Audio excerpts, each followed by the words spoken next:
ওয়াকাফিলুল ইয়াতীম ফাযাম্মা রাসূলুল্লাহ। আল্লাহর নবীর সাহাবা বলেন, নবীজি সাল্লাল্লাহু আলাইহি ওয়াসাল্লাম জানালেন, আমি নবী আল্লাহর জান্নাতের মধ্যে সবচেয়ে উত্তম আসনের মধ্যে থাকব। আমি নবীর চাইতে উত্তম জান্নাত কারো জন্য হবে না। আর আমি নবীর সেই জান্নাতের কাছে, আমি নবীর সঙ্গে খুব কাছাকাছি জান্নাতের মধ্যে অবস্থান করবে এক শ্রেণীর মানুষ। আল্লাহর নবী বলেন, তারা কারা? সাহাবায়ে কেরাম তোমরা জেনে রাখো। আল্লাহর নবী বলেন, আনা ওয়া কাফিলুল ইয়াতীম। নবী বলেন, আমি এবং দুনিয়ার মধ্যে আমার কিছু উম্মত আছে। কই সেই সমস্ত উম্মতের একটা ভালো গুণ আছে, একটা বৈশিষ্ট্য আছে। সেই বৈশিষ্ট্য হলো কাফিলুল ইয়াতীম। আমার সেই উম্মতটা দুনিয়ার কোনো একটা এতিমের দায়িত্ব পালন করে এতিমের অভিভাবক হয়ে যায়। কোনো একটা এতিমের অভিভাবকত্ব গ্রহণ করেছে। কোনো একটা ছেলের বাবা নাই, বাবা মারা গেছে, ছেলেটা দেখতে সুন্দর, এরপরে আসার পরে ছেলেটারে আদর করছে, যত্ন করছে, ছেলেটারে বুঝাইছে, বাবা তোমার তো দুনিয়া থেকে বাবা মারা গেছে, চিন্তা করো না, আল্লাহর ফয়সালা তোমার উপর, তোমার বাবা নাই বিদায় কি হয়েছে, তুমি কখনো গুসা করো না, কখনো মন খারাপ করো না। বাবার দায়িত্বটুকু আপনি যদি পালন করেন, পৃথিবীর কোনো সন্তান রেখে মা যদি দুনিয়া থেকে বিদায় নিয়ে চলে যায়, আমার কোনো মা বোন যদি মায়ের দায়িত্বটুকু পালন করে ওই সন্তানের খোঁজ খবরটা যদি লাগায়, এরপরে শীতের দিনে শীতের কাপড় চোপড়ের ব্যবস্থা করলো, তার খাবারের ব্যবস্থা করলো, অসুস্থ হয়ে যাওয়ার পর চিকিৎসার ব্যবস্থা করলো, কোনো কিছুই করতে পারে নাই, সামর্থ্য নাই, নবী বলেন শুধু তার ইতিমের মাথার উপরে হাত রাইখা তারে সান্ত্বনার দুইটা কথা শোনাইলো, এতখানিও যদি পৃথিবীর কোনো বান্দা করে, আল্লাহ নবী বলেন তার জন্য সুসংবাদ। নবী বলেন, আনা ওয়া কাফিলুল ইয়াতীম কাহাতাইনি ফিল জান্নাহ। আমার কোন উম্মত যদি এতিমের খবর লয়, আমার কোন উম্মত যদি এতিমের পোশাকের ব্যবস্থা করে, এতিমের শীতের দিনের কম্বলের ব্যবস্থা করলো, বাজার থেকে আসার সময় 500 টাকা দিয়ে একটা কম্বল নিয়ে আসলেন, মাদ্রাসার সামনে দিয়ে যাওয়ার সময় হুজুরকে ডাইকা একটা এতিমের খবর নিলেন, এতিমের হাতের মধ্যে কম্বলটা দিয়া বললেন, বাবাজি তোমার এইটা হাদিয়া দিলাম, শীতের দিনে ব্যবহার করবা।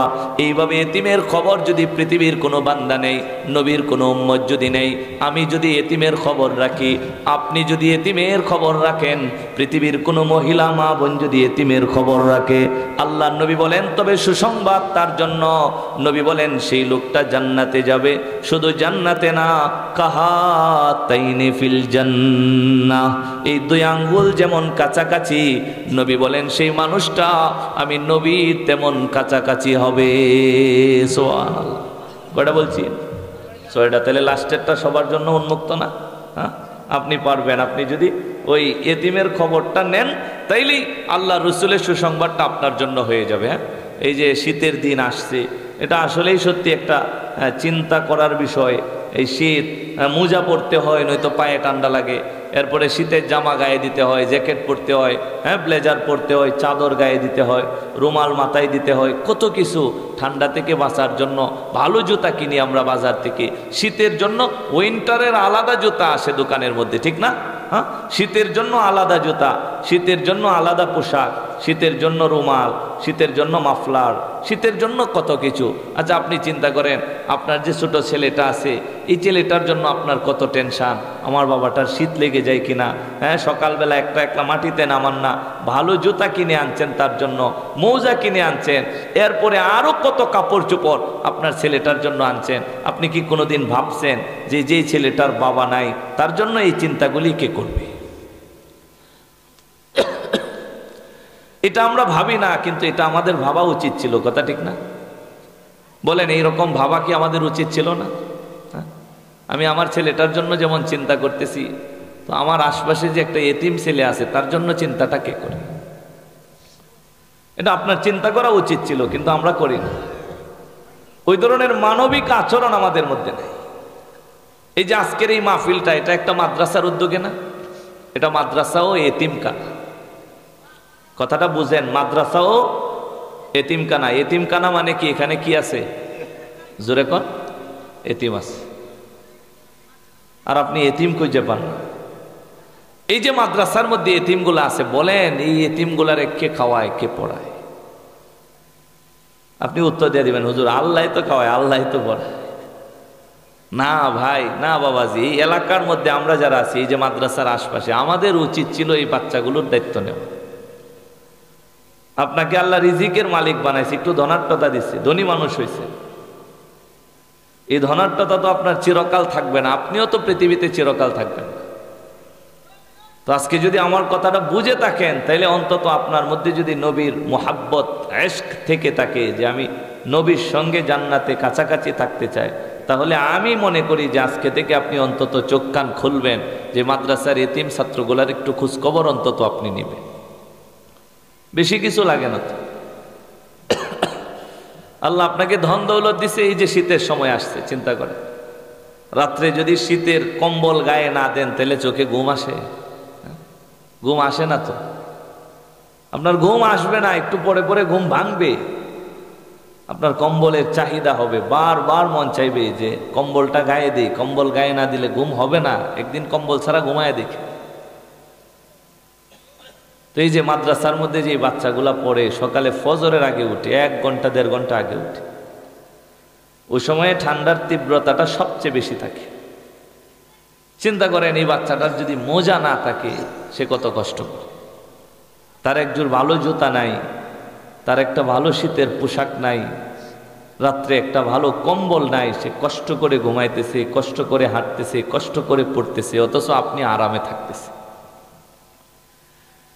এ কারণে এতিমের পাশে দাঁড়ানো দরকার। আমি আপনি যদি দাঁড়াই, আল্লাহ রব্বুল আলামিনের রহমত কিয়ামতের মাঠে আমার আপনার পাশে দাঁড়াবে। কথা বলুন ঠিক কিনা? এ কারণে এখন সুযোগ আছে, দাঁড়ান ইনশাল্লাহ। যতটুকু সামর্থ্য আল্লাহ দিচ্ছে, একটা কম্বল কিনছেন, এতিমরে দিয়া যান। মহিলা মা বোনরা আপনারাও পারেন, বাড়িতে একদিন ভালো কিছু পাকানো হয়েছে, আজকে গোশতের তরকারি হয়েছে, আপনি পারেন যে সেই তরকারি থেকে একটা ছোট বাটিতে সামান্য একটু তরকারি দিয়ে, আপনি তো জানেন এই মাদ্রাসাতে 2-4টি এতিম আছে, আপনি একটু তরকারি দিয়ে 5 জনের তরকারি রাখছেন, একটা ছোট বাটিতে সামান্য একটু তরকারি দিয়ে স্বামীর হাতের মধ্যে দিয়ে দেন, অথবা ছেলে থাকতে বড় ছেলেটার কাছে দেন, যে বাবা খাবারের টাইমের আগে এটা মাদ্রাসাতে গিয়া হুজুরকে বইলা একটা এতিমের হাতের মধ্যে দিয়ে আসবা। কারণ এতিম তো ভালো কিছু খাওয়ার সুযোগ পায় না, তার তো মাদ্রাসায় থাকতে হয়। এভাবে আপনি যদি মহিলা, আপনি একটা বাটিত করে একটু তরকারি পাঠাইছেন এতিমের জন্য, এতিম খাইছে, খায়া যে একটা তৃপ্তির নিঃশ্বাস ফেলছে, এই একটা নিঃশ্বাস আল্লাহর কাছে আপনাকে কবুল করানোর জন্য যথেষ্ট। খালি হাত তুলে দোয়া করলেই দোয়া হয় না, দিলের দোয়াটা হলো প্রকৃত দোয়া। আপনারা তো দাওয়াত খাওয়ান, কিন্তু আসলে যাকে খাওয়ানো দরকার আমরা তাকে খাওয়াই না। মানুষ একটা কথা বলে না গ্রামের ভাষায়,